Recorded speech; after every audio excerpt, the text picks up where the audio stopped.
പലപ്പോഴും നമ്മുടെ കുടുംബങ്ങൾ എട്ടുകാലിയുടെ ചിലന്തിയുടെ വീട് പോലെ ആയി മാറിയിട്ടുണ്ട്.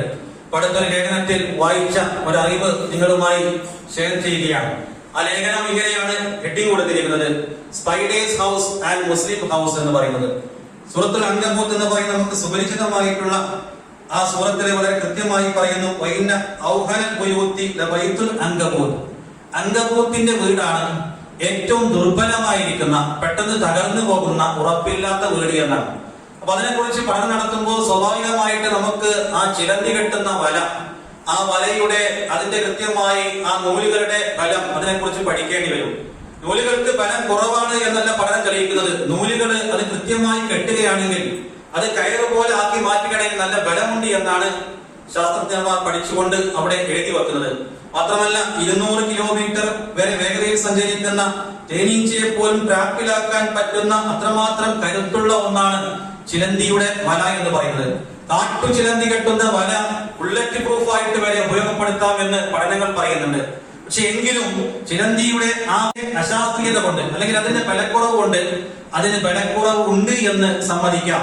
പക്ഷേ ഇവിടെ വളരെ കൃത്യമായ പഠനങ്ങൾ പറയുന്നത് ഈ ചിലന്തിയെ കുറിച്ച്, ചിലന്തിയുടെ വീടിനെ കുറിച്ച്, ആ വീടിന്റെ അവസ്ഥയെക്കുറിച്ച് ദുർബലത പറയുവാൻ കാരണം ആ വീടിന്റെ ഭൗതിക സാഹചര്യത്തെക്കാൾ കൂടുതൽ ആ വീടിന്റെ കുടുംബഘടന എന്ന് പറയുന്നത് അത്രമാത്രം തകർന്നതാണ്. ഇത്രമാത്രം തകർന്ന ഭദ്രതയില്ലാത്തൊരു കുടുംബ സംവിധാനം മറ്റൊരു ജീവിയിലും കാണുക സാധ്യമല്ല എന്നാണ്. കാരണം ചിലന്തി വല, പെൺചിലന്തി വല കെട്ടിക്കൊണ്ടിരിക്കുമ്പോ അവിടേക്ക് ആ ചിലന്തിയെ ആകർഷിച്ചുകൊണ്ട് ആൺചിലന്തി പ്രതീക്ഷയുമായിട്ട് വരികയാണ്.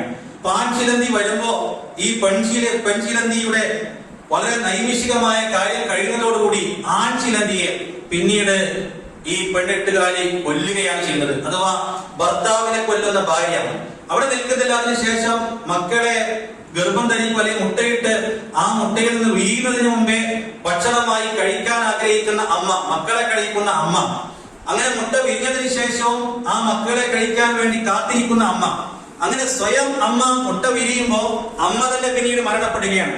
അമ്മ മരണപ്പെടാനുള്ള കാരണം ആ അമ്മയെ ഭക്ഷിക്കുന്ന മക്കള്, ആ മക്കൾ, അമ്മയും അച്ഛനും ഇല്ലാതെ വളരുന്ന മക്കള് പരസ്പരം അടികൂടി പരസ്പരം കൊന്നു തിന്നുകയാണ്.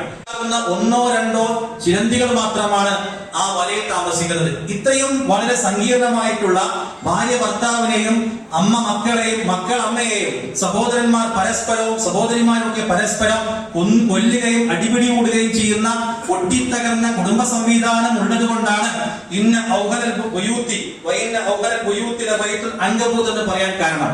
ഇതുപോലെ തകർന്നടിയുന്ന അവസ്ഥയിലേക്ക് പലപ്പോഴും കുടുംബ സംവിധാനം ആകുവാനുള്ള കാരണം ഇവിടെ നേരത്തെ പറഞ്ഞ അസാബഹും എന്നുള്ളതിന്റെ കുറവാണ് എന്ന് പ്രാദേശികവും അതേപോലെ ദേശീയവും അന്തർദേശീയവുമായിട്ടുള്ള സാഹചര്യങ്ങളൊക്കെ കുടുംബ സംവിധാനത്തെ കുറിച്ച് പഠിക്കുമ്പോൾ നമുക്ക് മനസ്സിലാക്കാൻ സാധിക്കും. ഏറ്റവും ഒടുവിൽ വന്ന എപ്സ്റ്റീൻ വെളിപ്പെടുത്തലുകൾ നിങ്ങൾ പലരും വായിച്ചിട്ടുണ്ട്. അറപ്പുളവാക്കുന്ന കാര്യങ്ങളാണ് അതില് 30 ലക്ഷം പേജുകളുണ്ട് എന്നാ പറയുന്നത്. ലോക നായകന്മാർ എന്ന് പറയപ്പെടുന്നവര്, നമ്മുടെ ലോകത്തെ നിയന്ത്രിച്ചു കൊണ്ടിരിക്കുന്നവർ, അവരുടെ കയ്യിലാണ് ലോകത്തിന്റെ സുരക്ഷ ഏൽപ്പിക്കപ്പെട്ടിരിക്കുന്നത്. അങ്ങനെയുള്ള ഈ ലോക നായകന്മാര്, നേതാക്കന്മാര്, അവരിലെ വലിയ ഒരു വിഭാഗം ആളുകൾ അവരുടെ കൂത്താട്ടങ്ങളെ കുറിച്ചാണ്, അവരുടെ താന്തോന്നിത്തങ്ങളെ കുറിച്ചാണ്, അവരുടെ തോന്നിവാസങ്ങളെ പറ്റിയാണ് ആ 30 ലക്ഷം പേജുള്ള എപ്സ്റ്റീൻ വെളിപ്പെടുത്തലുകളിൽ വന്നിട്ടുള്ളത്. അത്രയും ഭീകരമാണ്, അറപ്പുളവാക്കുന്നതാണത്. എല്ലാ താന്തോന്നിത്തവും തോന്നിവാസവും കാണിക്കുന്നതാണത്. കൊച്ചു കൊച്ചു പെൺകുട്ടികളെ വരെ ഭീകരമായിട്ട് പീഡിപ്പിക്കുന്നതാണത്. അങ്ങനെയുള്ള വെളിപ്പെടുത്തൽ ഇത് ചെയ്തിരിക്കുന്നത് ആരാണ്? ലോക നേതാക്കൾ എന്ന് പറയുന്നവരാണ്, ലോക നായകന്മാർ എന്ന് പറയുന്നവരാണ്. ഇത് വായിച്ചപ്പോ വിശുദ്ധ ഖുർആൻ പ്രഖ്യാപിക്കുന്ന ഒരു പ്രഖ്യാപനമുണ്ട്. ആ പ്രഖ്യാപനം വകദാലിക ജഅൽനാ ഫീ കുല്ലി ഖറിയത്തിൻ അകാബിറ മുജ്രിമീന ലിയംകുറു ഫീഹാ വമാ യംകുറൂന ഇല്ലാ ബിഅൻഫുസിഹിം വമാ യശ്കുറൂൻ.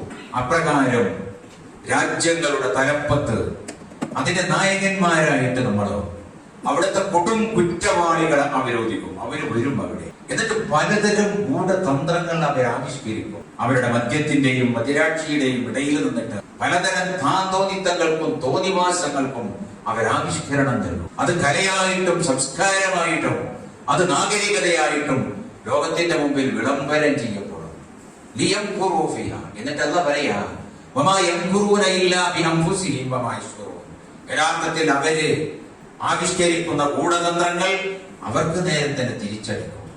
ഇവിടെ പ്രസക്തമായിട്ടുള്ള ഒരു അധ്യായം, ആ 30 ലക്ഷം പേജുകളിലെ വലിയ കുറെ പേജുകൾ നീക്കിവെക്കപ്പെട്ടിരിക്കുന്നത് ലോക മുസ്ലിമീങ്ങളെ, ഉമ്മത്ത് മുസ്ലിമയെ എങ്ങനെ അവരുടെ സന്മാർഗത്തിൽ നിന്ന് തെറ്റിക്കാം, അവരെ നാസ്തികരാക്കാം, ദൈവനിഷേധികളാക്കാം, ഇസ്ലാമിനോടും മൂല്യങ്ങളോടും വെറുപ്പുള്ളവരാക്കാം എന്ന കോടാനക്കോടി ഡോളറുകൾ ചിലവഴിച്ച് അത്യധ്വാനം നടത്തിയിട്ട് ഒരു ലോകം എന്നതിന് പണിപ്പെട്ടുകൊണ്ടിരിക്കുകയാണ്. അങ്ങനെയാണ് പിശാചിന്റെ സൈന്യം. യഥാർത്ഥത്തിൽ സത്യത്തിന്റെ സൈന്യത്തിന് അത്രയൊന്നും ഭൗതികമായ വിഭവങ്ങൾ വേണമെന്നില്ല. അതേ സമയത്ത് അവർക്ക് ആത്മീയമായിട്ടുള്ള കരുത്തുണ്ട്. നമ്മുടെ ജീവിതത്തിലെ ഏറ്റവും ഒടുവിലത്തെ ഒരു അവസരമായിട്ടാണ് നമ്മൾ ഇതിനെ കാണേണ്ടത്.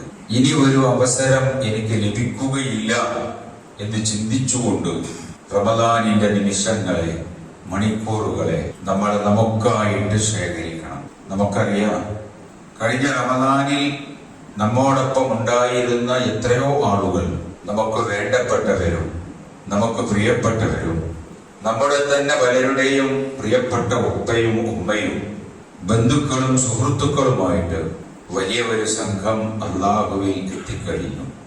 അടുത്ത റമദാനിൽ ഞാൻ അതിലേക്ക് സെലക്ട് ചെയ്യപ്പെട്ടവനാണ്. അതിന്റെ മുമ്പ് ഞാൻ അള്ളാഹുവിലേക്ക് യാത്രയാകും.